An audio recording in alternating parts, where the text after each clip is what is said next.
Hello, John Murphy, episode 6. Welcome back. If you've been listening to the other episodes, and if you haven't, then welcome for the first time. It's Sunday night, March. I don't know what the date is. 8th. I don't know. 7th. Anyway, it doesn't matter. Welcome back. I'm happy to be here again, alone in my room, chatting with you. I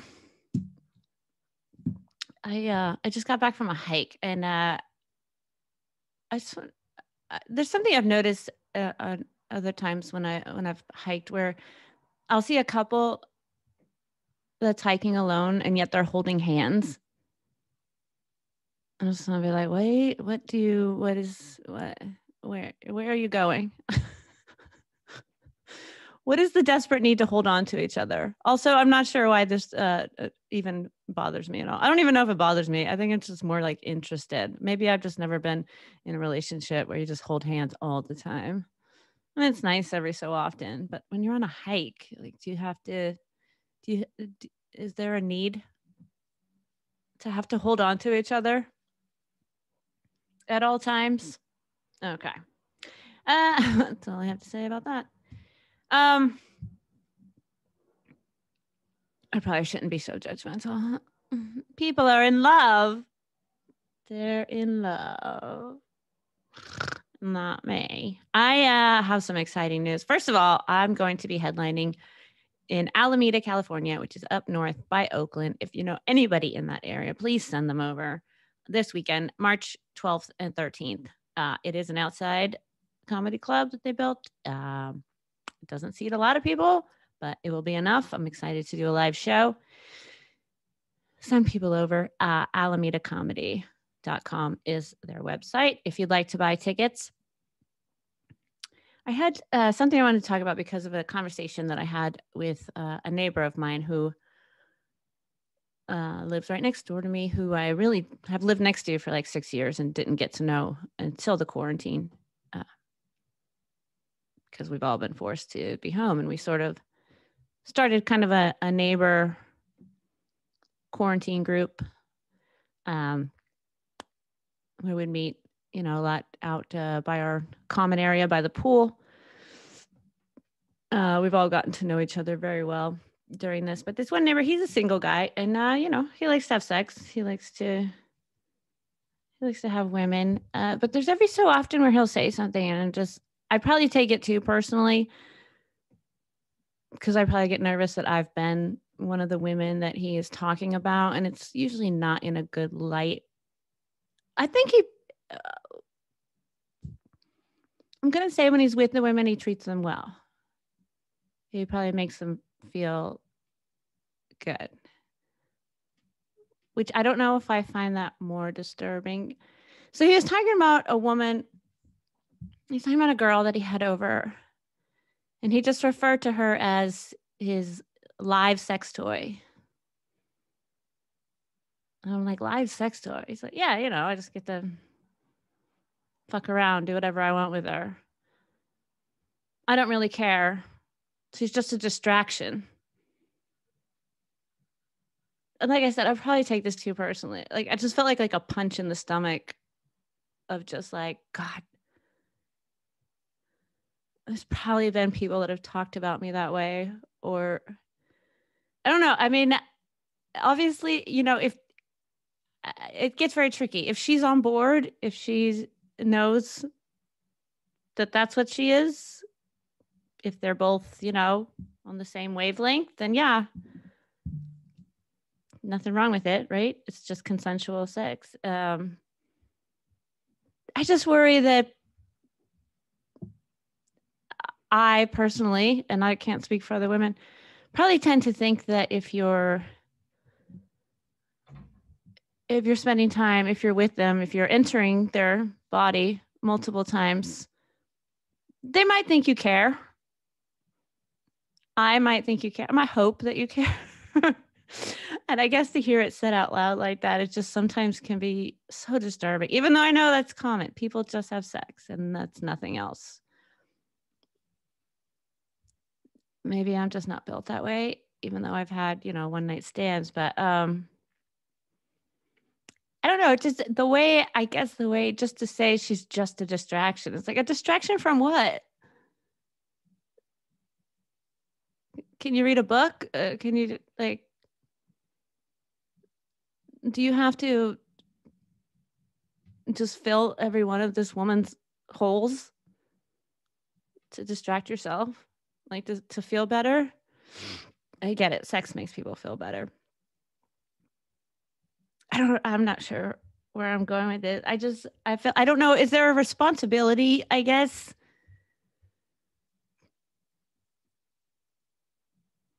to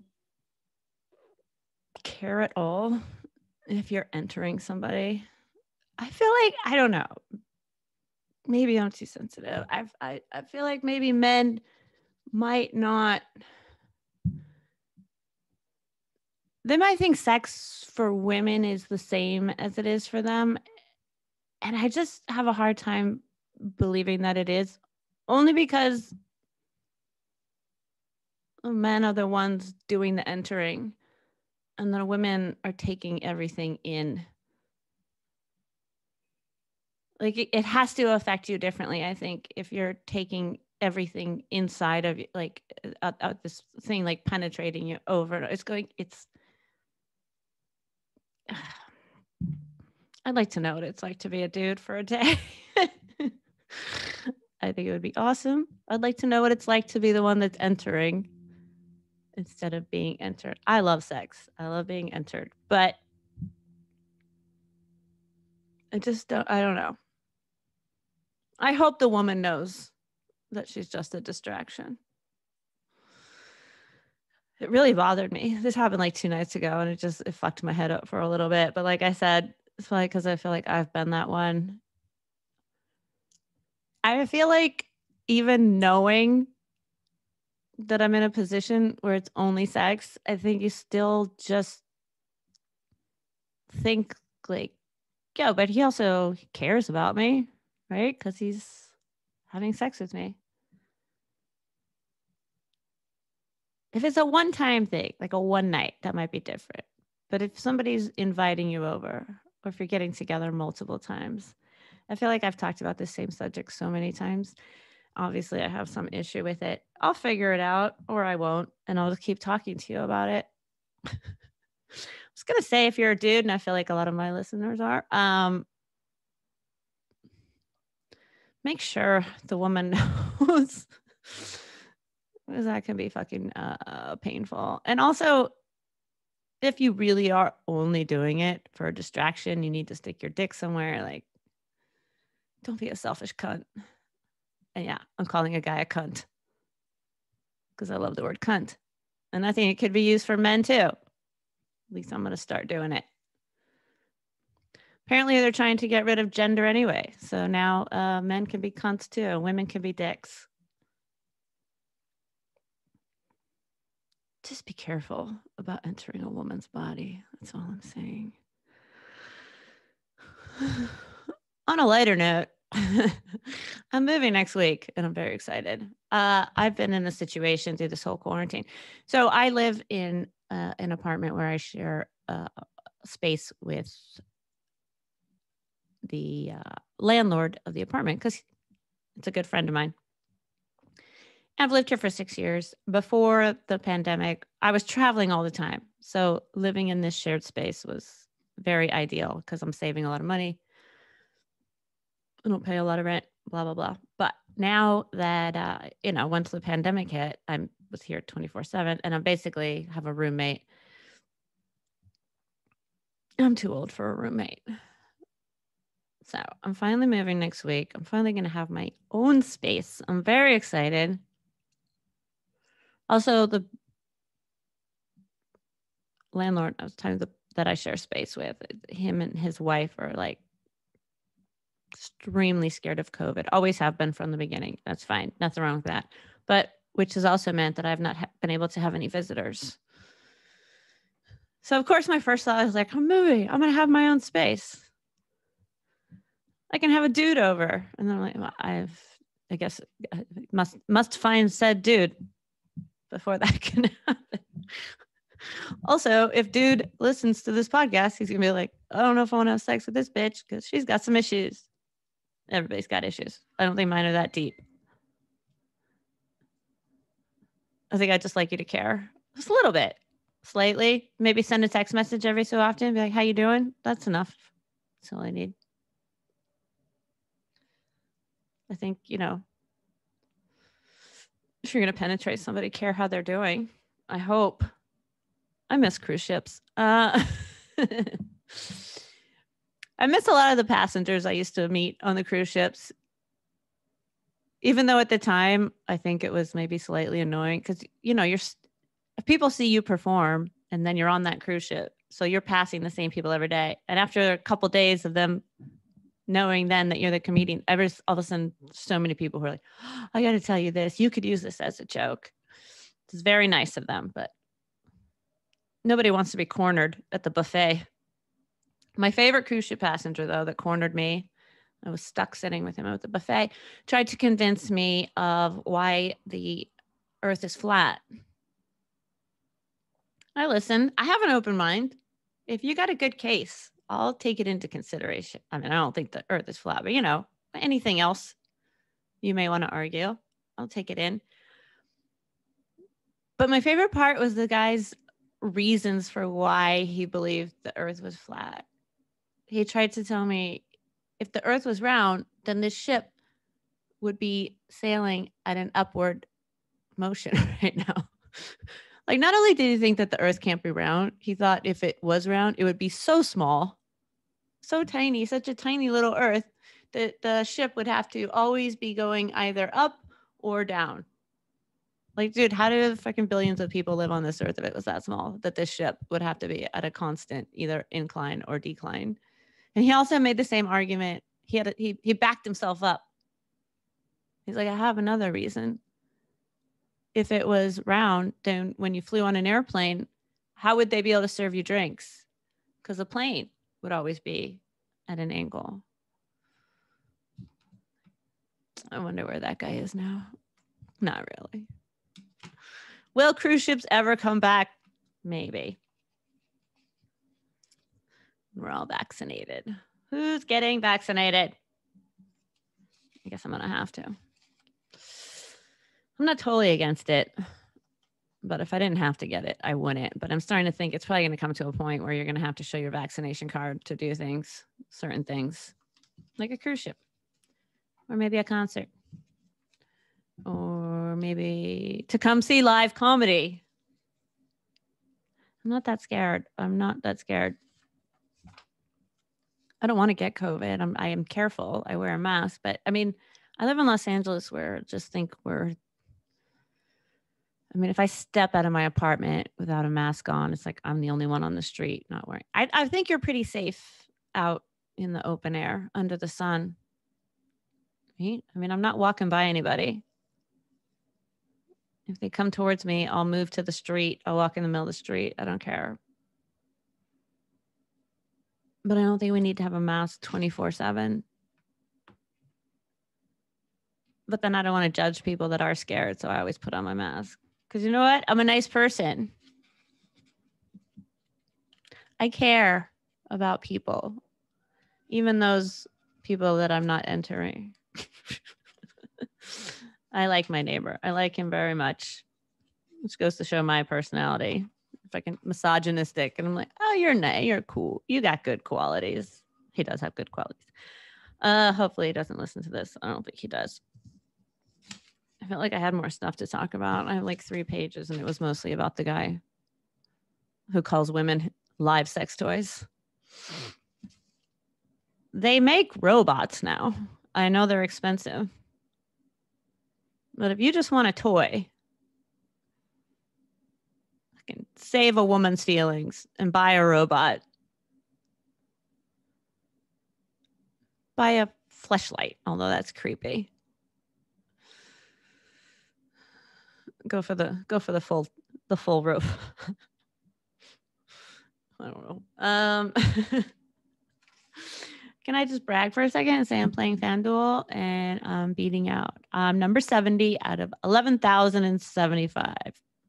725 people.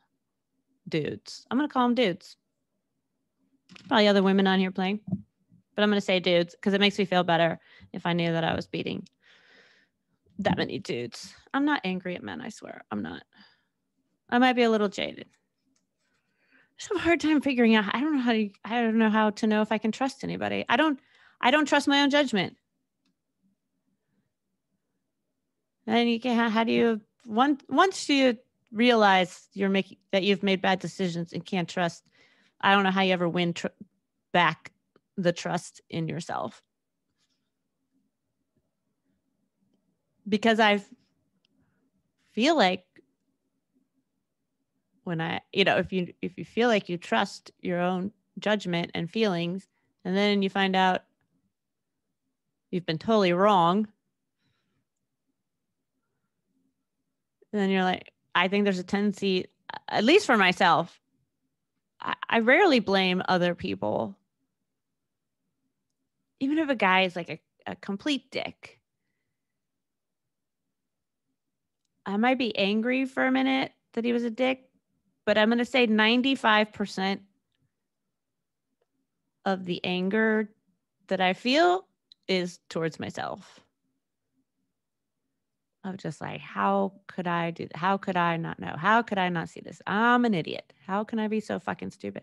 And I mean, there's a reason they make movies about it and TV shows, and like people get manipulated all the time. I don't know. I don't want to be one of those women who's like, guys are assholes, because I don't think they are. I think most men that I know, very nice, very sweet. I tend to try and give people the benefit of the doubt. And then I'll be like, maybe he's going through something. Maybe something's wrong. And it's like, at one point, are you just like, dude, have some fucking self-worth. I need to make sure I'm okay. But instead, I'm always like, are they okay? They probably need a hug. I should still see them, even though they've fucked me over and blew me off and lied. Anyway, I'm single. Honestly, though, if anybody knows the answer to this, if there is an answer, there's no answer, but is there a way to like build back trust in yourself? There's just sometimes this feeling of like, I don't even know what reality is anymore. I know the reality that's going on in my head, but I'm also old enough now to realize that the shit that goes on in my head isn't reality. It's sometimes just a lot of negative, fucked up thoughts that I think are real. And then obviously, as I'm getting older, I'm realizing that most of the thoughts in my head are not based in reality, probably. I mean, they're based in some sort of reality, and then I take it and my head spins it just to drive me insane. It's like I said, once you get to a point where you don't trust yourself, how do you trust anybody else? If I'm like, not sure what I'm feeling is real, so I don't know. Are you real, or are you just lying? Or I apologize. This is a lot of rambling with no clear end in sight.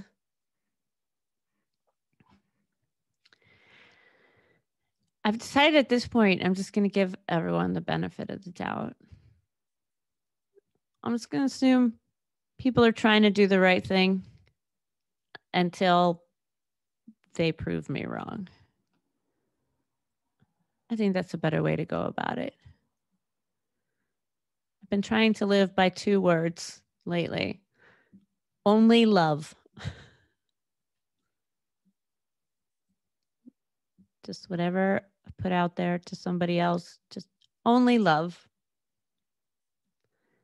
And if they do something so fucked up that they don't deserve that, then that's a different story. But I can't keep thinking the way I was thinking, where I would automatically assume. It used to be the opposite, where my first was just like, oh no, they must be doing something wrong. This guy's being nice to me. It must be something manipulative or fucked up, or I don't know. So that's my mantra now. You can use it too if you want. I'm going to get it tattooed on my arm so I don't forget. It just says only love. But when I first started, it's been like a couple weeks. I've been trying to live by that. And I just realized today. So, because at first I was like, only love, like towards other people, only love. Even if somebody's a little bit rude, if they're not treating me the way I think I should be, just only love. Then I just realized today, like, because I just felt like emotionally exhausted. And I was like, oh, maybe the only love thing also applies to myself. Like I have to have only love for myself. I can't just think, oh, even if it hurts me, I'm going to give love to this person. Like it has to apply to yourself first. If you never listen to another one of these, I would completely understand. That's a lot of rambling. Cheers to Modern Times Brewery, sponsoring this rambling, emotional mess. Speaking of Modern Times Brewery in Orange County, I'm going to be doing a show this Thursday, March 11th. If you're in Orange County, hopefully my 15 listeners are either from Orange County or up north in Alameda so that you can come support show. I'm going to be performing in Placentia, which I think is right by Fullerton. If you need a more distinguished, discernible, recognizable city, Fullerton. It's called Stereo Brewery. This Thursday, March 11th at 8:00. So do it. All right, guys. It's a short one. Again, I did a short one last week. It's all right. I mean, you got other things to do. Maybe, they say leave them wanting more. I'm sure after you watch this or listen to this, you're just going to be wanting so much more. Thank you so much. My name's Jen Murphy.